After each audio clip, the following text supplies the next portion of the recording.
রংপুর থেকে আমাদের সাথে যোগ দিচ্ছেন সহকর্মী বাইজিদ আহমেদ। বাইজিদ, হাসপাতালের আজ কি অবস্থা দেখছেন?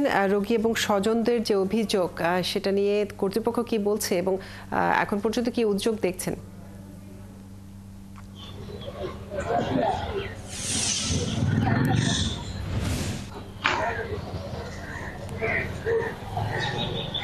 কাজুরি রংপুর মেডিকেল কলেজ হাসপাতাল 1000 শয্যা বিশিষ্ট হাসপাতাল হলেও সেখানে 2 গুণ থেকে 3 গুণ রোগী ভর্তি থাকে সব সময়।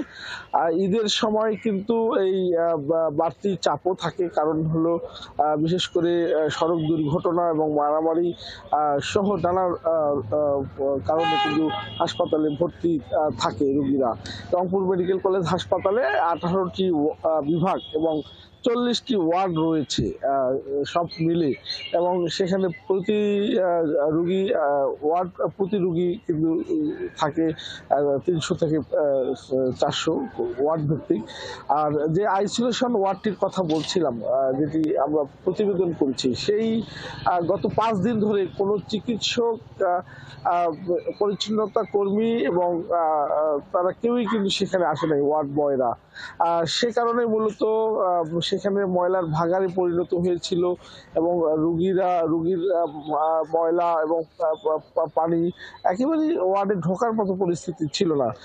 গতকালকে সরাসরি সম্প্রচার হয়েছে আমাদের একাত্তর টেলিভিশনে, এবং প্রতিবেদন হওয়ার পরে কর্তৃপক্ষের টনক নড়েছে। তারা কিন্তু হাসপাতালের সেই আইসোলেশন ওয়ার্ডটিতে লোক পাঠিয়ে পরিষ্কার পরিচ্ছন্ন করেছে, পাশাপাশি চিকিৎসক পাঠিয়ে রোগীদের সেবা দেওয়ার চেষ্টা করেছে। এবং আজকে শুক্রবার কিন্তু কোনো ডাক্তার এখনো পর্যন্ত সেই ওয়ার্ডটি যায়নি। একইভাবে কাজুরি রংপুর মেডিকেল কলেজ হাসপাতালের যে 18টি বিভাগ এবং 40টি ওয়ার্ড রয়েছে, এই ঈদের সময়ে যেখানে রোগীর স্বজনরা তাদের পরিজনের বাইরে হাসপাতালে তাদের ঈদ কাটে, সেখানে কিন্তু তারা যে সেবাটি পাওয়ার কথা আর সেটি পায় না, কারণ চিকিৎসক, নার্স, পরিচ্ছন্নতা কর্মী এরা কিন্তু আসলে এই ঈদের সময়টাতে রোস্টার মেনটেন করতে পারে না। রোস্টার বাইরে যে যার মতো সে চলে। আসলে মনিটরিং এর যে ব্যবস্থা সেটি একেবারেই কম।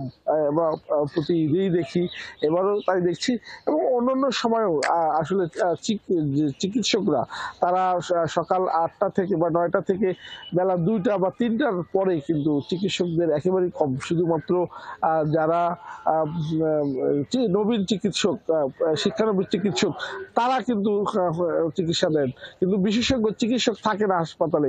এটি পরিবর্তন চায় এখানকার রোগী এবং সাধারণ মানুষ, আর তারা বলছেন যে এখন একটি পরিবর্তন হওয়া জরুরি। তো কাজুরি এই ছিল মোটামুটি রংপুর মেডিকেল কলেজ হাসপাতালের সার্বিক অবস্থা।